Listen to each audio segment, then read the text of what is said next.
আসসালামু আলাইকুম। আশা করি সবাই ভালো আছেন, সুস্থ আছেন। তো আজকে আমরা যে টুল নিয়ে আলোচনা করব তার নাম হচ্ছে এফ টুল। এবং এই টুলটা মূলত ব্যবহার করা হয় খুব অল্প সময়ের মধ্যে share force, pending moment diagram এগুলো নির্ণয় করার জন্য। সো এটা যারা স্টুডেন্ট আছেন তাদের জন্য খুবই হ্যান্ডি একটা টুল। এই কারণে অনেক সময় আমাদের বিভিন্ন বইয়ের মধ্যে সলিউশন দেওয়া থাকে না, বিভিন্ন প্রশ্নের সলিউশন থাকে না। তখন আমরা কি করতে পারি, একটা মডেল এখানে তৈরি করে সেখান থেকে সলিউশন দেখে ফেলতে পারি শেয়ার ফোর্স এবং বেন্ডিং মোমেন্ট এই ধরনের প্রশ্ন সমাধান করার জন্য। তো আমরা শুরু করি তাহলে। প্রথমে এখানে একটা ইন্টারফেস আছে, আমরা ইন্টারফেসটা একটু নতুন থেকে একটু দেখি। তো প্রথম কাজ হচ্ছে, আপনার এখানে নিচে গ্রিড বাটন আছে, যদি সেটা সিলেক্ট করা না থাকে আপনি সিলেক্ট করে নেবেন। কারণ গ্রিড সিলেক্টেড থাকলে তখন আপনার মডেলিংটা অ্যাকুরেটলি করা সম্ভব হয়। এবং গ্রিডের স্পেসিং আপনি ইচ্ছা মতো দিতে পারেন আপনার মডেল অনুযায়ী। যেমন এখান থেকে এখানে ডিস্টেন্স আপাতত এখানে 1 মিটার দেখাচ্ছে, আমাদের 1 মিটার হলে হবে। তবে আপনার পরিবর্তন করতে চাইলে আপনি পরিবর্তন করতে পারবেন। সো আমরা এখানে কয়েকটা নোড বসানো লাগবে। তো মনে রাখবেন যে যে যে পয়েন্টে আপনার যতটা সাপোর্ট আছে বা আপনার যতটা লোড আছে সে তার উপর ভিত্তি করে কিন্তু আপনাকে নোড বসাতে হবে। যেমন ধরেন আমাদের এখানে দুইটা সাপোর্ট আর একটা লোড আছে মাঝখানে। So আমরা এখানে থেকে একটা নোড, এখান থেকে একটা নোড। এখানে দেখেন, এখানে আমাদের নোড হচ্ছে তিনটা, 1 2 3, এবং মেম্বার হচ্ছে আমাদের দুইটা। তো এখন আমরা এই হাতের বাম দিকে এবং হাতের ডান দিকে যে নোড গুলো আছে সেখানে আহ আমাদের যে সাপোর্ট আছে সেটা প্রদান করব। তো সাপোর্ট, এখানে সাপোর্ট কন্ডিশনে ক্লিক করলে সাপোর্ট আসবে। তো আমি চাচ্ছি যে এখানে এই পয়েন্টের মধ্যে আমাদের একটা পিন সাপোর্ট থাকুক। তো পিন সাপোর্টের ক্ষেত্রে এখানে আমাদের হাতের ডান দিকে ডিসপ্লেসমেন্ট, রোটেশন, এখানে কিছু অপশন আছে। তো আমাদের পিন সাপোর্টের ক্ষেত্রে আমাদের এক্স এবং ওয়াই অক্ষ বরাবর কোন ডিসপ্লেসমেন্ট থাকে না, এবং তার রোটেশন ফ্রি থাকে। তো আমরা এই দুইটা বাটন সিলেক্ট করলাম। এখানে দেখবেন একটা অপশন আছে যে apply support conditions to the selected node. আমরা সেখানে ক্লিক করলাম, অ্যাপ্লাই হয়ে গেল। এখন আমরা যাচ্ছি যে পরবর্তী এই পয়েন্টের মধ্যে আমাদের একটা পিন সাপোর্ট বসানোর জন্য। পিন সাপোর্টের ক্ষেত্রে শুধুমাত্র ওয়াই এক্সিস বরাবর তার রিয়াকশন থাকে, মানে ফিক্স থাকে, এক্স অক্ষ বরাবর সেটা ফ্রি থাকে, রাইট? আমরা এক্স অক্ষ ফ্রি করে দিলাম। একই রকম এই বাটনে অ্যাপ্লাই সাপোর্ট কন্ডিশন দিয়ে দিলাম। তো আমাদের আম, দুইটা সাপোর্ট তৈরি হয়ে গেল। আমাদের কাজ হচ্ছে যে লোড অ্যাপ্লাই করা। তো আমরা এখানে দিব হচ্ছে নোডাল ফোর্সেস। আপনি চাইলে প্রেসার লোড, মোমেন্ট, বিভিন্ন ধরনের লোড অ্যাপ্লাই করতে পারবেন। আপাতত আমরা নোডাল ফোর্স নিয়ে কাজ করব।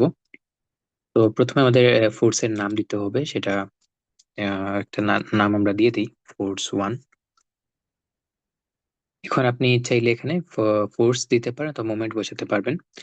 তো আমরা আপাতত এখানে একটা ফোর্স দিয়ে দিব, যার পরিমাণ এক্স অক্ষ ওয়াই অক্ষ বরাবর নিচের দিকে কাজ করবে। সো আমরা সেখানে বসা হচ্ছে -1, মানে 1 কিলোনিউটন পরিমাণ। এবং এই নোড যদি আমরা সিলেক্ট করি, আগের মতো এখানে একটা বাটন আসবে যে অ্যাপ্লাইড নোডাল ফোর্সেস। ক্লিক করলেই সেখানে লোড অ্যাপ্লাই হয়ে যাবে। তো যদিও আমাদের বেন্ডিং মোমেন্ট এবং শিয়ার ফোর্সের জন্য ম্যাটেরিয়াল প্রপার্টি প্রয়োজন হয় না, কিন্তু যেহেতু ডিফ্লেকশনের জন্য বেন্ডিং স্টিফনেস প্রয়োজন হয়, সেই জন্য আমাদের অ্যানালাইসিস করার জন্য আমাদের প্রথমে ম্যাটেরিয়াল সেকশন এবং তার যে প্রপার্টিস সেটা ডিফাইন করা লাগবে, আদারওয়াইজ অ্যানালাইসিস রান হবে না। তো আমরা প্রথমে কি করব, এখানে ক্লিক করব ম্যাটেরিয়াল প্যারামিটার্স। যে কোনো একটা ম্যাটেরিয়াল আমরা নাম দিয়ে দিব। ধরেন নাম দিলাম হচ্ছে স্টিল, তারপর ডান। এখানে স্টিলের যে ইয়াং মডুলাস আমরা সেটা বসাবো, এবং এই মেম্বার গুলো সিলেক্ট করে নিব। মেম্বার সিলেক্ট করার পর এখানে একটা অপশন আসবে অ্যাপ্লাই ম্যাটেরিয়াল। তো ম্যাটেরিয়ালটা অ্যাপ্লাইড হয়ে গেল। পরের কাজ হচ্ছে আমাদের সেকশন ডিফাইন করা লাগবে। তো এখানে আমরা ক্লিক করব সেকশন, ক্রিয়েট নিউ সেকশন, এবং রেক্টেঙ্গল। তো আমরা এখানে সেকশনের নাম দিয়ে দিলাম হচ্ছে ধরেন সেকশন, তারপর হচ্ছে ডান। তো ধরলাম যে আমাদের এখানে উইথ হচ্ছে 100 এবং হাইট হচ্ছে 200। তো আমরা উপরে দিব হচ্ছে 200 এবং উইথ হচ্ছে এখানে 100, এবং ডান। এখন আমাদের যে কাজটা করা লাগবে পরবর্তীতে সেটা হচ্ছে মেম্বার সিলেক্ট করা লাগবে, তো আমরা মেম্বার সিলেক্ট করলাম। এবং এখানে অপশন হচ্ছে apply current to the selected members. তো আমাদের মোটামুটি কাজগুলা শেষ। এখন আমাদের চেক করা লাগবে যে ঠিকঠাক আছে কিনা সবকিছু। তো হাতের ডান দিকে উপরে তিনটা বাটন আছে। তো আমরা প্রথমে এক্সেল ফোর্স থেকে, এখানে কোনো এক্স অক্ষ বরাবর কোনো লোড নেই। আমরা যদি দেখি যে ও, প্রথমে আমাদের কিন্তু এটা সেভ করা লাগবে। তো আমরা সেভ করে নিই যে কোনো একটা নাম দিয়ে। আহ, আপাতত আমি ডিফল্ট নামটাই রাখি। তো আমি এখানে যদি শেয়ার ফোর্সে ক্লিক করি, এটা হচ্ছে আমার share diagram. Bending moment diagram দেখতে এরকম, এবং তার একটা ভ্যালু দেওয়া থাকে, 0.5 হচ্ছে তার ভ্যালু।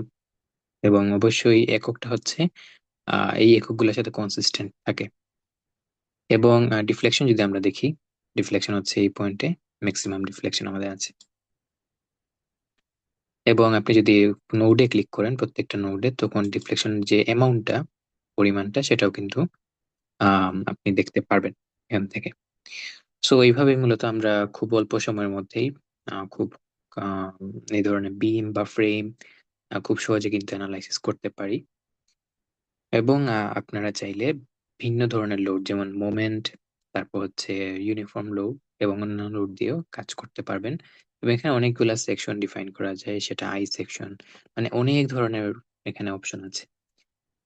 সো আমরা আর কথা বাড়াচ্ছি না, আপনারা চাইলে পুরো সফটওয়্যারটা এক্সপ্লোর করতে পারেন। আমি একটার যে ডিসক্রিপশন, তার যে লিঙ্কটা ডিসক্রিপশনে দিয়ে দিব, আপনারা দেখে নিতে পারেন ইনশাল্লাহ। তো সবাই ভালো থাকবেন, সুস্থ থাকবেন। আসসালামু আলাইকুম রহমতুল্লাহ।